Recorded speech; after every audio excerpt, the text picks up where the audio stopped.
High friends नमस्ते welcome to crazy monkey. So తాజా updates తో మీ ముందుకు వచ్చేసాను। ఇప్పుడు విషయానికి వద్దాం।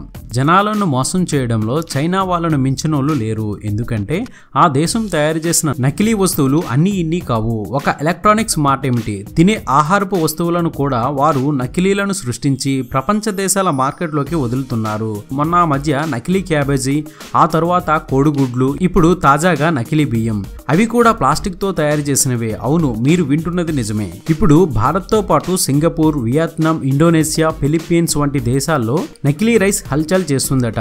ఉచాంగ్ అనే కంపెనీ చైనాలో ఈ నకిలీ రైస్ ను తయారు చేసి దాన్ని ఇతర దేశాలకు ఎగుమతి చేస్తున్నట్లు తెలిసింది। అయితే ఈ తంతు ఇప్పటిది కాదట, గత 4 ఏళ్ల నుంచే ఆ కంపెనీ ఇదే పని చేస్తుందట।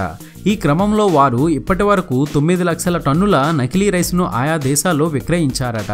చూసేందుకు నకిలీ రైస్ అచ్చం నిజమైన బియ్యాన్నే పోలి ఉంటుంది। అయితే ఈ నకిలీ రైస్ ను ఎలా తయారు చేస్తారంటే ఆలుగడ్డలు, చిలగడ దుంపలు, ప్లాస్టిక్, ఇతర సింథటిక్ కెమికల్స్ మిశ్రమాలతో ప్లాస్టిక్ రైస్ ను కొన్ని ప్రత్యేకమైన యంత్రాల సహాయంతో తయారు చేస్తున్నారు। వీటికి నిజమైన బియ్యం అనిపించేలా పాలిష్ చేస్తారు। అనంతరం బియ్యం వాసన వచ్చేలా మరొక ప్రత్యేకమైన మిశ్రమాన్ని స్ప్రే చేస్తారు। ఇంకేముంది, నకిలీ రైస్ రెడీ।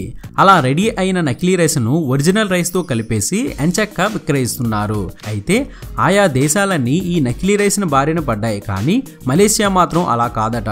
అక్కడ ఈ రైస్ ను ముందుగానే గుర్తించి అది రాకుండా గట్టి చర్యలు తీసుకున్నారట। అసలు నకిలీ బియ్యం ఒకేలా ఉన్నా వాటికి కొన్ని పరీక్షలు పెడితే అందులో నకిలీ బియ్యం ఏదో మనం ఇట్టే సులభంగా గుర్తించవచ్చు। అది ఎలాగంటే, ఒక టేబుల్ స్పూన్ బియ్యాన్ని తీసుకుని దాన్ని ఒక గ్లాస్ చల్లని నీటిలో వేసి బాగా కలపాలి।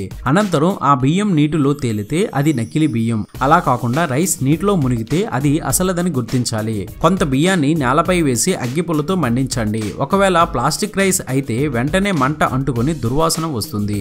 బియ్యాన్ని వండినా కూడా మెత్తబడకుండా అలాగే గట్టిగా ఉంటే దాన్ని ప్లాస్టిక్ రైస్ గా గుర్తించాలి।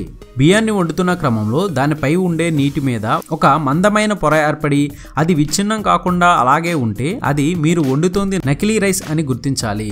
అసలైన బియ్యం అయితే దాన్ని అన్నం రూపంలో వండాక అది ఒక రోజుకే పాచిపోతుంది। అలా కావడం లేదంటే అది ప్లాస్టిక్ రైస్ తో వండినదిగా గుర్తించాలి। ఒక పెనంపై కొంత నూనె పోసి అందులో మీ దగ్గర ఉన్న బియ్యాన్ని వేయండి। అప్పుడు బియ్యం పెనానికి అతుక్కుపోతే దుర్వాసన వస్తుందంటే దాన్ని ప్లాస్టిక్ రైస్ గా గుర్తించాలి। తెలుసుకున్నారుగా నకిలీ అసలు బియ్యం ఎలా గుర్తించాలో। కాబట్టి మీరు కొన్న బియ్యం పట్ల ఖచ్చితంగా జాగ్రత్త వహించండి। ఇది అప్డేట్। మరొక ఇంట్రెస్టింగ్ వీడియోతో మీ ముందుకు వచ్చేస్తాను। ఇలా ఎన్నో కొత్త విషయాలను మనకు తెలియజేస్తున్న మన విఆర్ మీడియా యూట్యూబ్ ఛానల్ ని సబ్స్క్రైబ్ చేయండి, మమ్మల్ని ప్రోత్సహించండి। Please subscribe and thank you.